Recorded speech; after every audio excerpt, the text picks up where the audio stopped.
পাকিস্তানের একদল অভিবাসন প্রত্যাশী কাগজ জালিয়াতি করে ভুয়া ফুটবল দল বানিয়ে জাপানে পাড়ি জমানোর পথে বিমানবন্দরে ধরা পড়েছেন। তাদের পাকিস্তানে ফেরত পাঠিয়েছে জাপান বিমানবন্দর কর্তৃপক্ষ।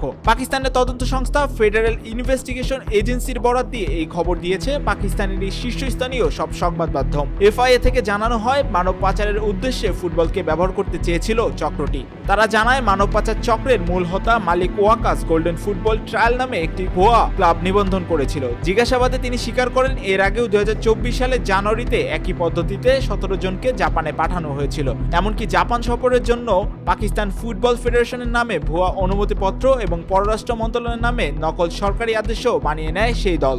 নিজ দেশের বিমানবন্দরের চেকিং পার করে জাপানেও পৌঁছে যায় তারা। বিপত্তিটা বাধে জাপানে পৌঁছানোর পর। বিমানবন্দরে চেকিং এর সময় তাদের সব ভুয়া কাগজপত্র সহ ধরে ফেলে কর্তৃপক্ষ। পাকিস্তানের ফেডারেল ইনভেস্টিগেশন এজেন্সি থেকে জানানো হয়, এই চক্রটি ফুটবলকে আড়াল হিসেবে ব্যবহার করছিল মানব পাচারের জন্য। প্রতি ব্যক্তিকে জাপানে পাঠাতে নেওয়া হতো প্রায় 40 লাখ রুপি।